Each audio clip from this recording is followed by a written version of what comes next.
Bismillahirrahmanirrahim. Assalamualaikum warahmatullahi wabarakatuh.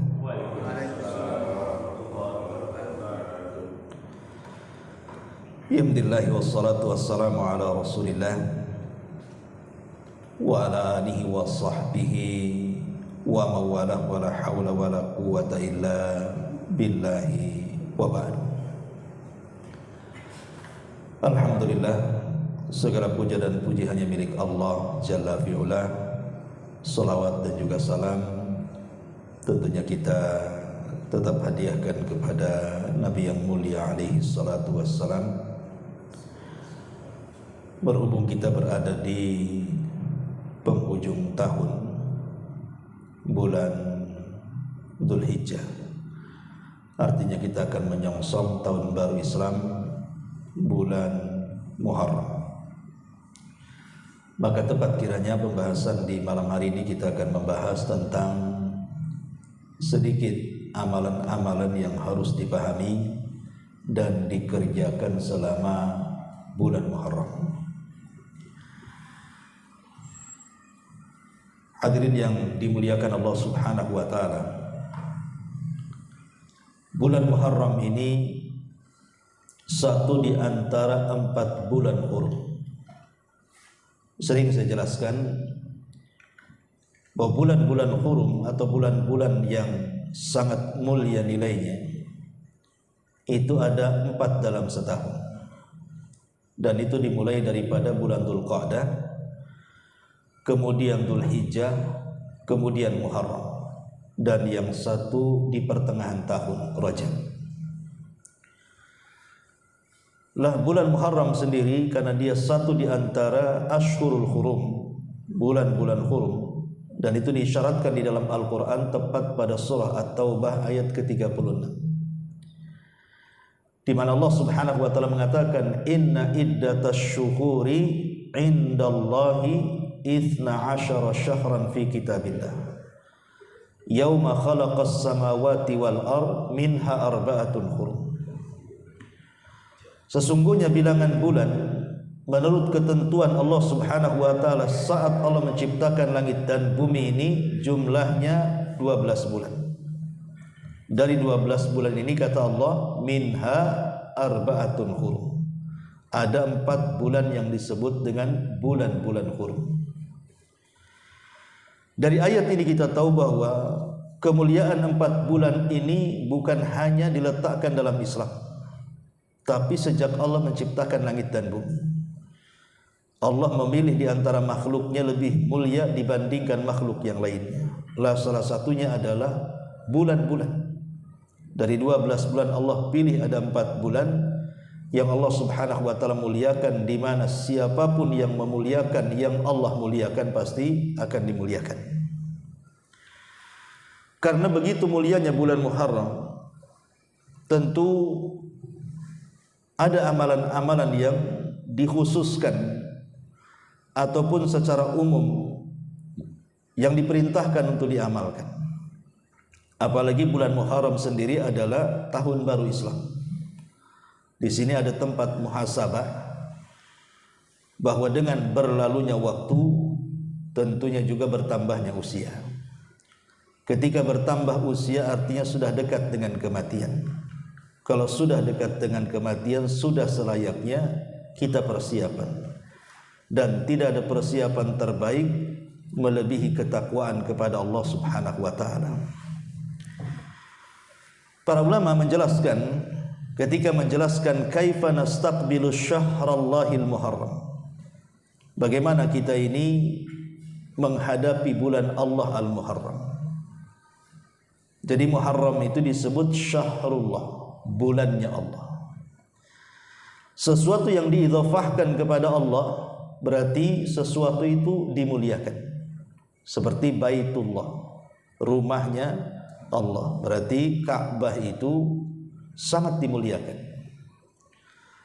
Ataupun ketika menceritakan tentang mukjizat Nabi Saleh, naqatullah, untanya Allah, berarti itu bukan unta biasa, karena tidak terlahir dari ibu bapak unta, tapi keluar dari batu. dan itu mukjizat yang dimuliakan oleh Allah Subhanahu wa taala. Termasuk ketika Nabi SAW menyebutkan bulan Muharram itu syahrullah, bulannya Allah. Berarti bulan ini bukan bulan biasa, karena bulan ini diidhafahkan kepada Allah Subhanahu wa taala, artinya memiliki kemuliaan di hadapan Allah Subhanahu wa taala. Sayangnya kemuliaan bulan Muharram ini ada sebagian orang yang menciderainya, karena ada sebagian kaum muslimin tentunya yang tidak paham tentang Islam dengan dalam. Sebagian mereka menganggap bahwa bulan Muharram itu bukan bulan mulia, tapi bulan pembawa kesialan. Bulan Muharram itu ada sebagian orang menganggap sebagai bulan sial, sehingga ada keyakinan kalau ada orang yang nanam modal di bulan Muharram dipastikan kebangkrutan. Kalau ada yang bangun rumah, memasang pondasinya di bulan Muharram, itu rumahnya akan roboh. Kalau ada orang yang menikah di bulan Muharram, itu pasti cepat cerai. Ada keyakinan-keyakinan seperti itu, dan itu masih ada, terutama di daerah Jawa, ya, pemahaman-pemahaman kejawen masih ada seperti itu. Sehingga sebagian mereka membuat ritual-ritual untuk menghilangkan kesialan. Sebagian mereka ada yang tirakat, merendam pusaka-pusaka zaman Belanda, bahkan yang ma'ruf gitu ya di daerah Solo itu, bahkan setiap tanggal 10 mereka menyebutnya bulan Syura, itu diarak kerbau bule kan. Pernah lihat kerbau bule ya?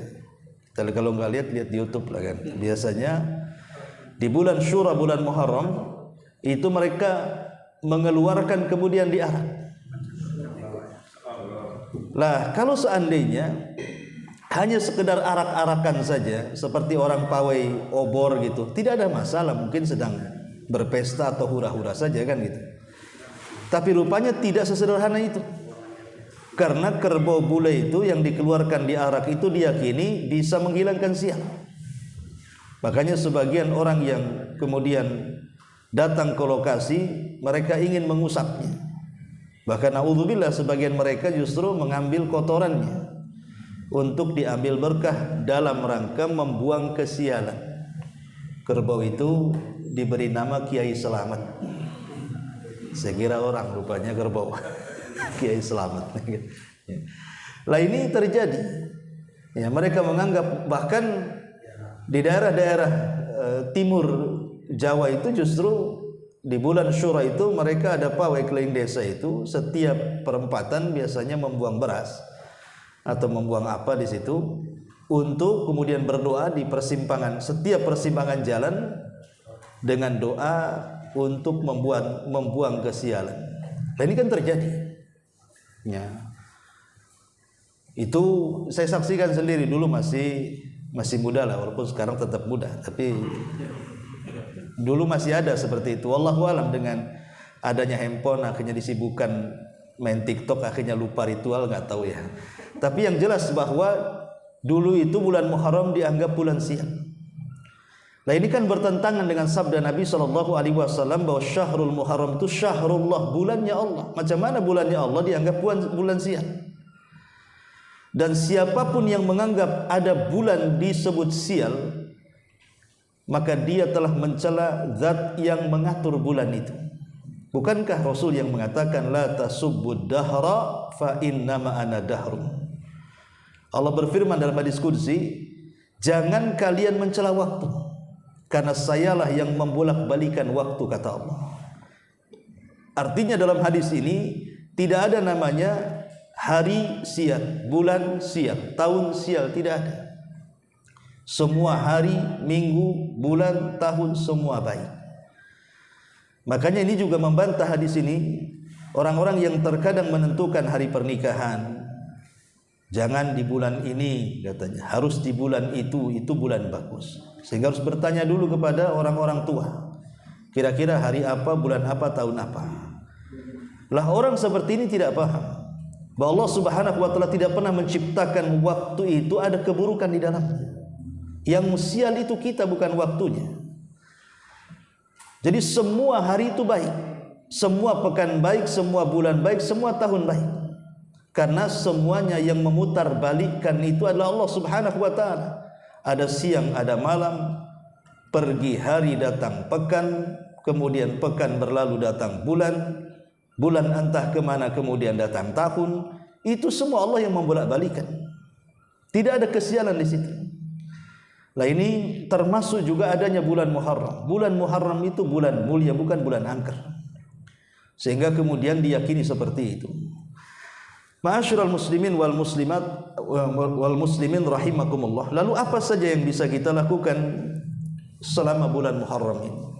Yang pertama, tentu karena bulan Muharram adalah permulaan tahun, maka yang pertama adalah tajdid at-taubah, memperbaharui tobat. Jangan sampai kemudian tahun yang kita akan hadapi ini lebih buruk dibandingkan tahun kemarin. Kalau bisa tahun yang sekarang kita akan hadapi itu jauh lebih baik dibandingkan tahun kemarin. Itulah orang yang cerdas. Yang disebutkan oleh Nabi SAW, al-kayyisu man dana nafsah wa amila lima ba'dal maut. Orang cerdas itu orang yang selalu introspeksi diri dan orang yang mempersiapkan untuk bekal setelah kematiannya. Itulah orang cerdas, kata Nabi.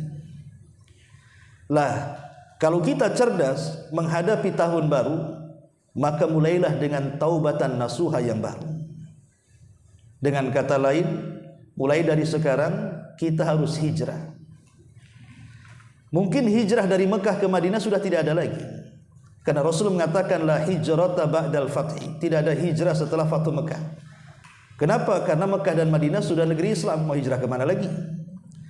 Tetapi hijrah dari kemaksiatan menuju ketaatan, hijrah dari mengumbar dusta kepada kejujuran, hijrah dari tidak suka memegang amanah akhirnya menjadi pemegang amanah, tanggung jawab dan begitu seterusnya, itu sudah merupakan kewajiban kita. Dengan datangnya tahun baru, maka hijrahlah dengan cara bertaubat dengan taubatan nasuha.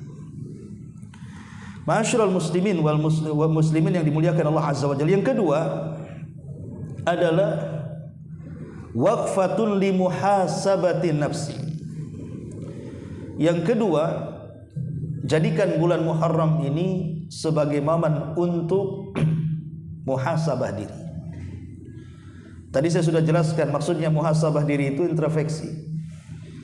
Karena Nabi SAW bersabda dalam sebuah hadis, ya, atau perkataan Umar bin Khattab radhiyallahu anhu mengatakan ketika menjelaskan tentang ayat falyanzur nafsun ma qaddamat lighad faltanzur nafsum ma qaddamat lighad, hendaklah jiwa itu melihat kira-kira apa yang terjadi esok hari.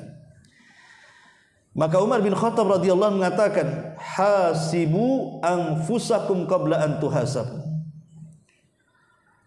hisablah diri-diri kalian sebelum Allah kelak yang menghisab kalian.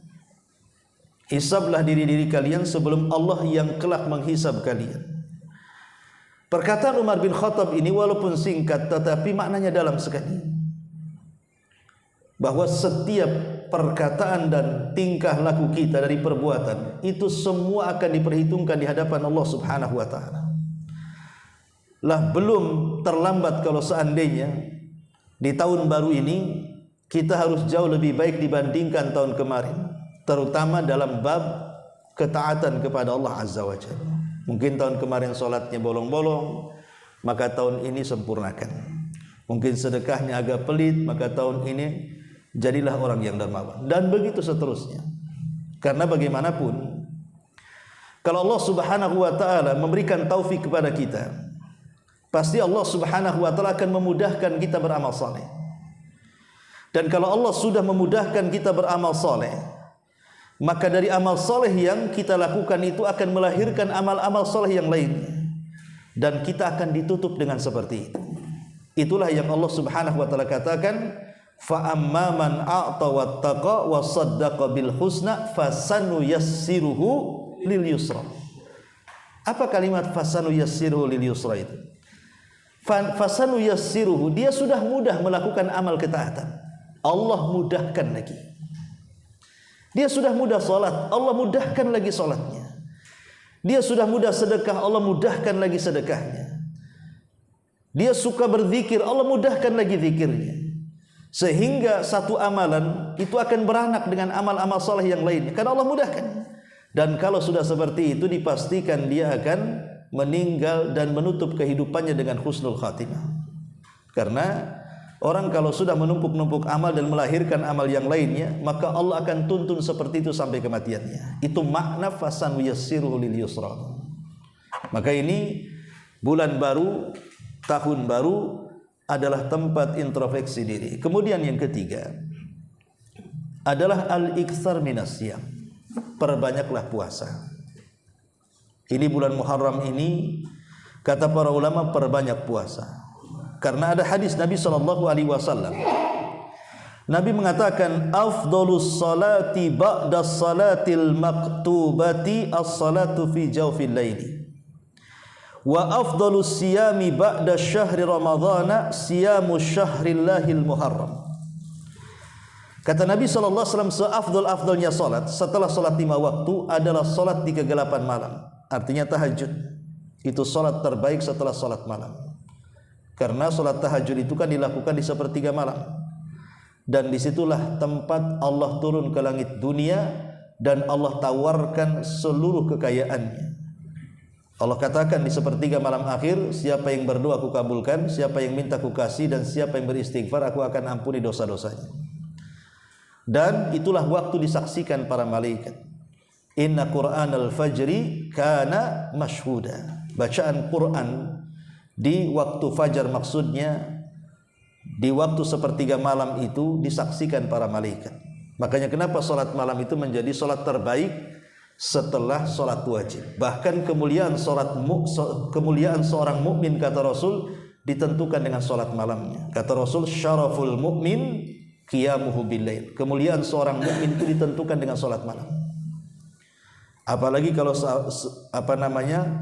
dilakukan oleh para pejuang dakwah, oleh para aktivis dakwah, salat malam itu harus dilakukan.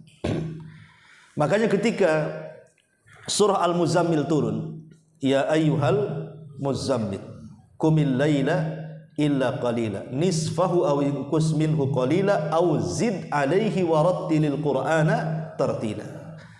Ayat ini turun kepada Nabi SAW, dan surah Muzammil ini adalah turun di awal-awal. Jadi di awal-awal dakwah Nabi SAW turunlah surah Al-Muzammil ini. Perintah Rasul dari Allah untuk qiyamul lail. Dan di situ juga aturan tidur Nabi SAW ditentukan oleh Allah. Allah yang menentukan aturan tidur Nabi. Karena di sini Allah Subhanahu wa taala mengatakan nisfahu awinkus minhu qalila au zid alaihi. Jadi Nabi SAW disuruh oleh Allah itu tidur setengah malam, kemudian setengahnya qiyamul lail, atau ditambah 2/3 malam tidur, sepertiganya disuruh salat malam. Allah yang menentukan. Jadi tidurnya Nabi SAW itu mukjizat dari Allah Subhanahu wa taala. Karena Nabi SAW itu tidak pernah tidur malam-malam. Mesti pada Isya beliau tidur, kecuali ada kepentingan. Karena nanti separuh malam dia bangun qiyamul lail. Atau kalau masih kurang dia tambah 2/3 malam kemudian bangun. Makanya Allah mengatakan auzid, atau menambah dari separuh, maksudnya 2/3 malam. Lalu apa tujuannya Allah Subhanahu wa taala mengatakan wahai orang yang berselimut qumil laila illa qalila. Bangun kau di malam hari, maksudnya salat tahajud. Karena begini, dakwah itu sesuatu yang sangat berat. Kita bisa menunjukkan manusia dengan kepandaian kita bicara, dengan dalil-dalil yang kita kuasai, dengan retorika, diksi bahasa yang kita sampaikan. Tetapi hidayah itu kan milik Allah. Sehebat apapun bicara, belum tentu orang dapat hidayah. Makanya Nabi SAW di malam hari disuruh meminta hidayah. Kalau besok ini mau berdakwah, maka di malam hari Rasul berdoa kepada Allah, ya Allah, besok saya akan mendakwai si fulan, berikan taufik kepadanya. Kemudian setelah besoknya Rasul berdakwah. Jadi Nabi SAW menggabungkan dua hidayah. Pertama hidayatul irsyad, Yang kedua hidayatul taufik. Hidayatul irsyad artinya hidayah mengajak manusia kepada kebaikan. Semua orang bisa lakukan. Anda bisa melakukan hidayatul irsyad. Memberikan hidayah untuk memberikan petunjuk kepada manusia dengan menjelaskan ini boleh, ini tidak, ini baik, ini tidak, ini halal, ini haram, dan begitu seterusnya. Semua orang bisa melakukannya. Tapi apakah orang yang didakwahi itu sadar? Belum tentu. Disitulah kita butuh hidayah taufik dari Allah. Lah hidayah taufik dari Allah ini tidak serta-merta Allah turunkan kepada orang yang kita dakwahi. Dengan cara apa? Meminta di malam hari. Dalam sholat tahajud kita meminta kepada Allah agar orang yang kita dakwahi itu dapat hidayah. Begitu caranya. Seperti umpamanya kita sebagai orang tua lah. Mungkin kita punya anak yang tidak sesuai dengan keinginan orang tua. Orang tua menghendaki anak itu soleh malah jadi toleh. Orang tua menghendaki anak itu birrul walidin malah kemudian durhaka kepada orang tua. Sudah dinasihati juga tidak bisa. Sudah mental bahasanya. Bukan masuk telinga kanan keluar telinga kiri, masuk pun tidak, mental. Sudah nggak bisa dinasihati. Maka caranya bagaimana? Gabungkan dua hidayah ini. Coba gabungkan dua hidayah. Sepertiga malam bangun, ketuk langit dengan doa kita. Jadi doa itu sebenarnya mengetuk pintu langit. Logikanya kalau saya umpamanya mungkin Pak Iqbal nggak suka dengan saya datang ke rumah, saya ketuk tiap hari, kira-kira dibuka nggak tuh pintunya? Pasti dibuka. Walaupun saya jengkel-jengkelnya dengan saya pasti dibuka. Kalau tiap hari datang, hari ini diketuk tak dibuka, besok datang diketuk tak dibuka, besok lagi, ya lama-lama dibuka juga kan gitu ya. Itu logikanya kepada manusia. Maka ketika kita juga mengetuk pintu langit, tidak mungkin Allah tidak membuka hidayahnya. Jadi malam hari kita mengetuk hidayah taufik, siang hari baru kita beraksi dengan hidayatul irsyad. Maka itu gabungan dua hidayah namanya. Boleh jadi dengan seperti itu Allah bukakan hati anak kita sehingga ucapan kita didengar. Dapat taufik di malam hari, kemudian dapat irsyad di siang hari. Itu namanya gabungan dua hidayah. Itulah pentingnya qiyamul lail. Makanya Rasul mengatakan syaraful mu'min qiyamuhu bil-lail. Kemuliaan seorang mukmin itu ditentukan dengan salat malam. Kemudian kata Nabi SAW, wa afdalus siyami ba'da syahri Ramadan. Dan seafdal-afdalnya puasa setelah puasa Ramadan adalah siyamu syahrillahil muharram. Berpuasa di bulan Allah, bulan Muharram.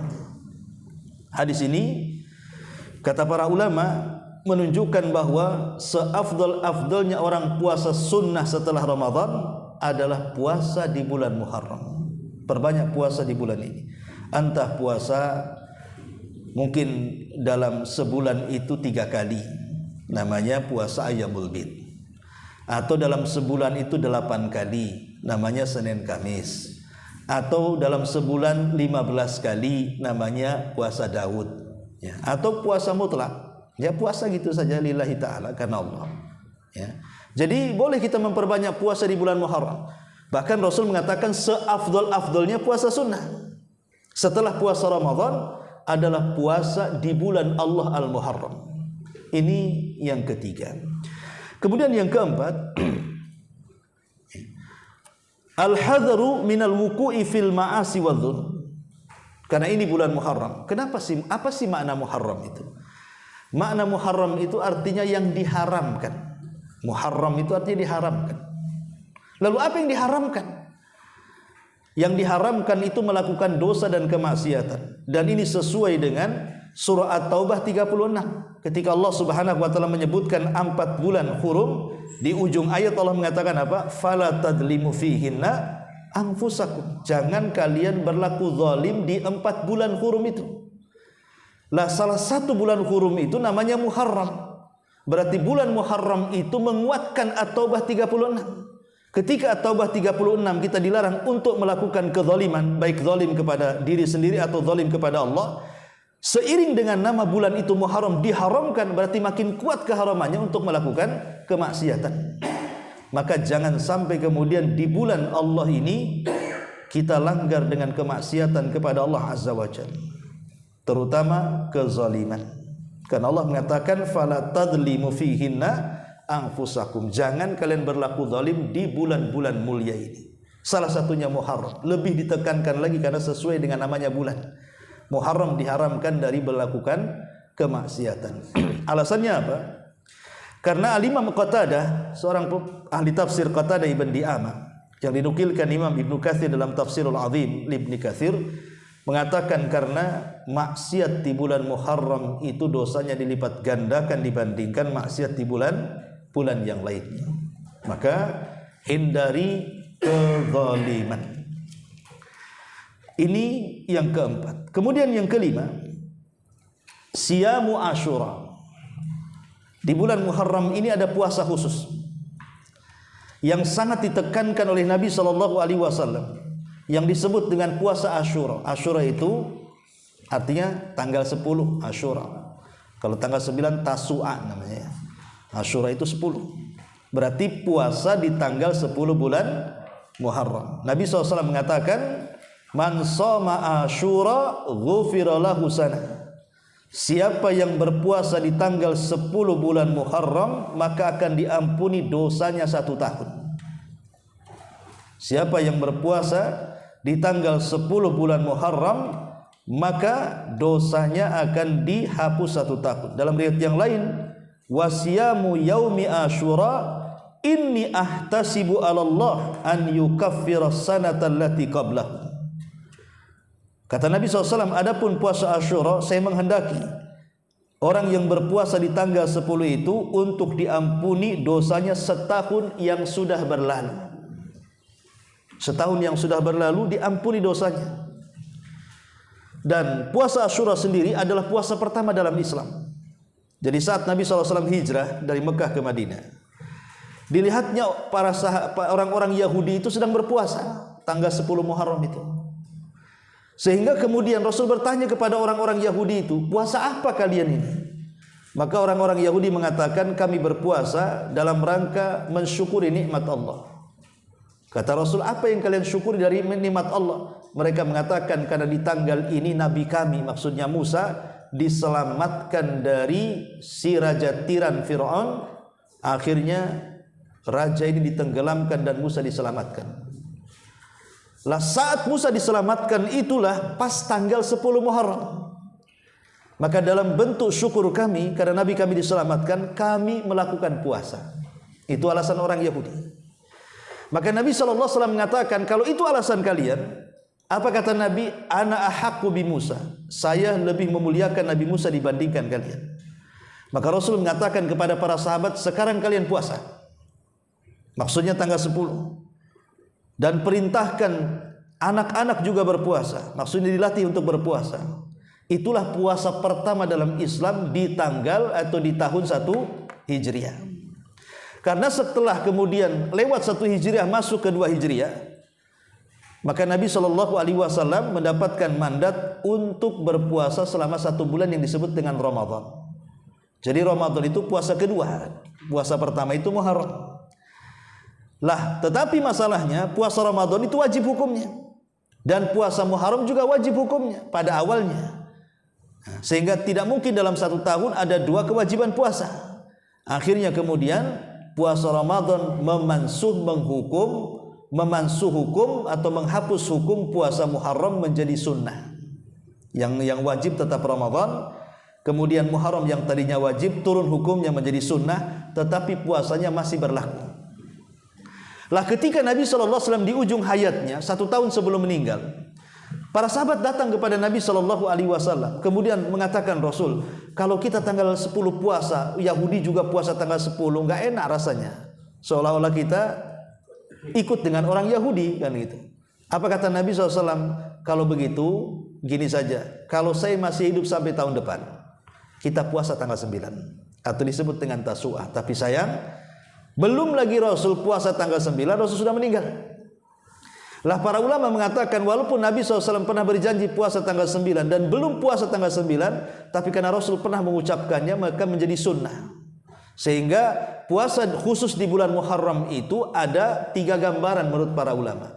Pertama, puasa tanggal 10 saja, atau puasa tanggal 9 dan 10, atau puasa tanggal 9, 10 dan 11. Alasannya yang ketiga, karena ada hadis yang mengatakan selisihi orang-orang Yahudi atau orang-orang kafir berpuasalah sebelum dan sesudahnya.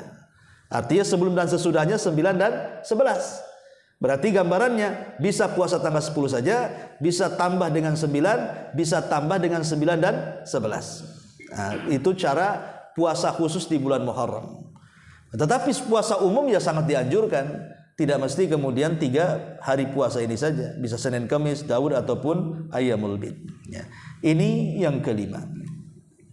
Kemudian yang keenam adalah amalan yang keenam adalah memberi makan orang-orang yang berpuasa. Maka ini sangat dianjurkan juga. Terutama mungkin dalam puasa-puasa khusus, nanti kalau sudah tanggal 10 orang-orang sedang berpuasa.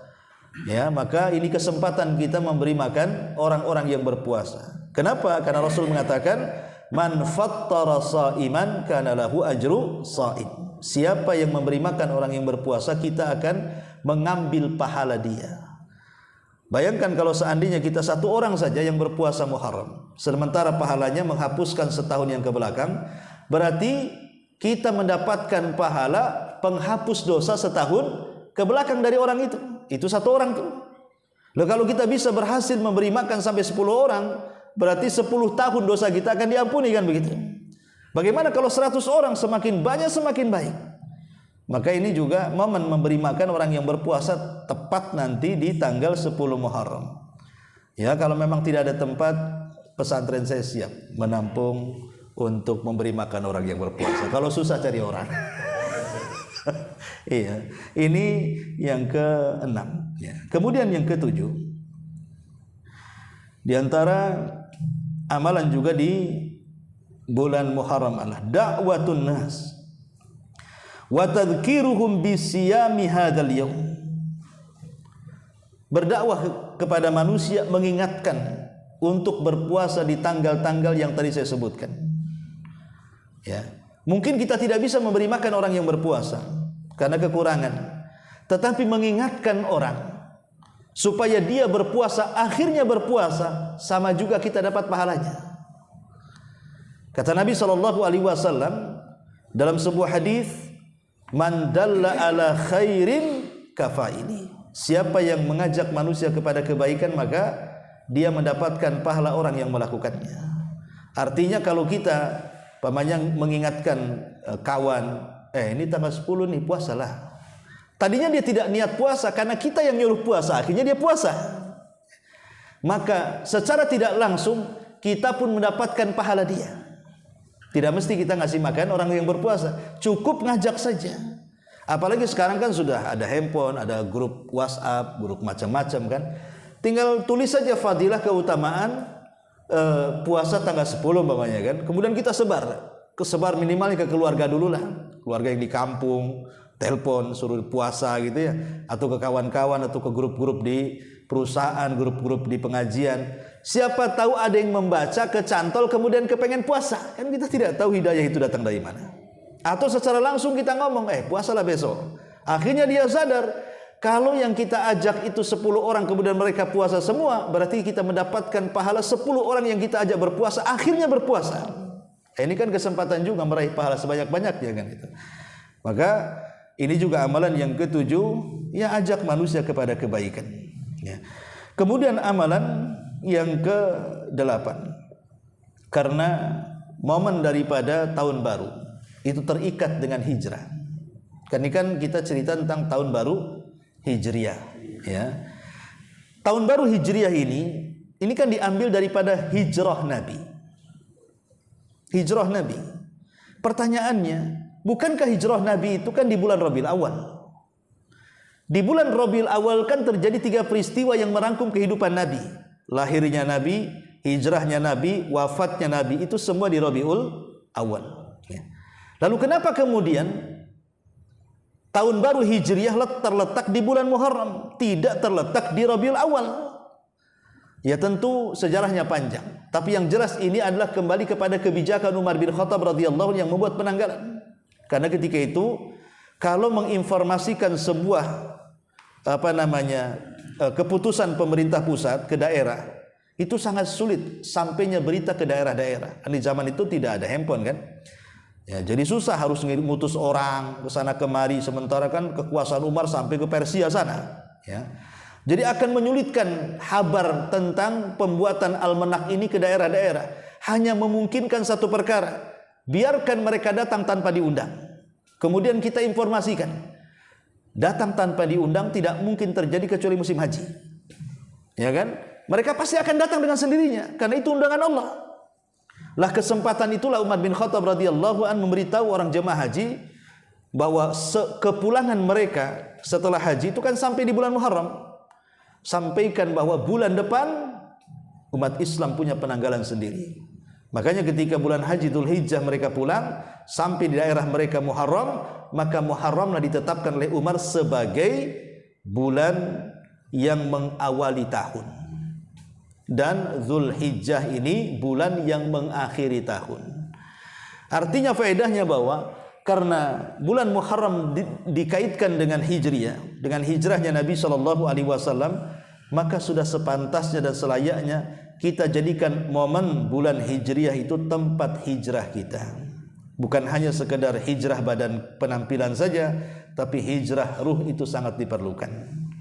Karena terkadang orang itu kan hanya penampilan saja. Hijrah itu nampaklah pakai baju koko, pakai jubah, pakai janggut, pakai serban, pakai kopiah. Tetapi terkadang ruh itu tidak dihijrahkan, sehingga walaupun penampilannya sudah syar'i, tapi kelakuannya seolah-olah preman jalanan. Kan belum hijrah sebenarnya. Bukankah Rasul mengatakan Allah tidak memandang modelmu, hartamu, yang Allah pandang hanya hati dan amalmu. Ini kesempatan kita merubah bukan hanya badan kita, tapi sampai kepada ruh kita. Dan yang terakhir tentunya, karena ini adalah tahun baru Islam, sehingga kembali kepada pembahasan awal, muhasabah diri itu sangat penting. Karena buah muhasabah ini, pertama, bahwa orang yang bermuhasabah berarti dia ingat tentang nikmat Allah Subhanahu wa taala. Kita diberikan usia panjang sehingga sampai menginjak bulan Muharram, dan ini nikmat yang harus kita syukuri. Betapa banyak saudara kita belum sampai di bulan Muharram sudah meninggal. Tapi kita diberikan nikmat umur panjang sehingga kita bisa menginjak di bulan Muharram. Bersyukur kepada Allah. Kemudian yang kedua, al-intibah ila taqsiri nafsi fi ada'i syukrillahi ala ni'ami. Boleh jadi kita diingatkan, mungkin pada tahun-tahun kemarin banyak yang dilalaikan oleh kita. Maka tahun baru ini, kelalaian-kelalaian yang pernah kita lakukan dari ibadah-ibadah dan ketaatan kita kepada Allah Azza wa Jalla harus lebih diperbaiki lagi. Karena kematian itu tidak tahu kapan datangnya. Dan semakin beranjak tahun, semakin pendek usia. Jangan seperti orang-orang kafir. Ketika bertambah usia malah diulang tahuni. Kan ada tuh orang-orang kafir itu biasanya mereka membuat ulang tahun kelahiran. Ini ulang tahun kesekian, ulang tahun kesekian kan. Untuk apa coba? Ya, lagunya panjang umur, padahal pendek umur tuh. Gimana panjang umur? Oh, semakin bertambah usia ya pendek umurnya lah. Kok panjang umurnya gimana cerita lagu ini? Jadi ini juga mengingatkan bahwa tahun baru ini agar kita ini lebih semangat lagi untuk beribadah. Kemudian yang ketiga, ma'rifatu ila li nafsi wa uyubiha. Dengan adanya muhasabah ini kita lebih mengenal aib kita. Mungkin kita lebih banyak salah kepada orang, lebih banyak dosa kepada diri sendiri, lebih banyak dosa kepada Allah, sehingga kita mengenali aib diri kita sendiri. Dan yang terakhir tentunya dawamul isti'dad li liqa'illahi azza wajalla. Dengan muhasabah kita akan senantiasa lebih persiapan lagi untuk kehidupan setelah kematian. Dan sekali lagi persiapan terbaik adalah memperbanyak amal soleh dan ketaatan. Wallahu alam, ini diantara amalan-amalan yang harus kita lakukan selama bulan Muharram. Sampai di sini kita buka tanya jawab. Silakan kalau ada yang mau bertanya, kita buka tanya jawab.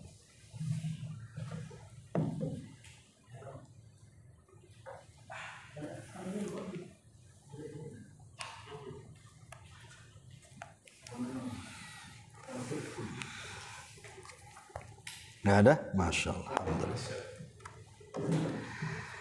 Iya. Kayaknya karena besok tanggal 1 Muharram ya, jadi cepat pulang. Masih hari Jumat berarti ya. Berarti hilal nggak kelihatan hari ini. Besok 30 Zulhijjah. Menurut penanggalan. Hilal kan tadi dilihat tuh. Nggak tahu ya, mungkin tengok almanak aja kan. Yang menentukan sebenarnya tengok bulan ya. Ya, nggak apa-apa lah, berarti Jumat sudah masuk Muharram. Baik, sampai di sini kita tutup dengan doa kafaratul majlis. Subhanallah bihamdika asyhadu an la ilaha illa anta astaghfiruka wa atubu ilaik.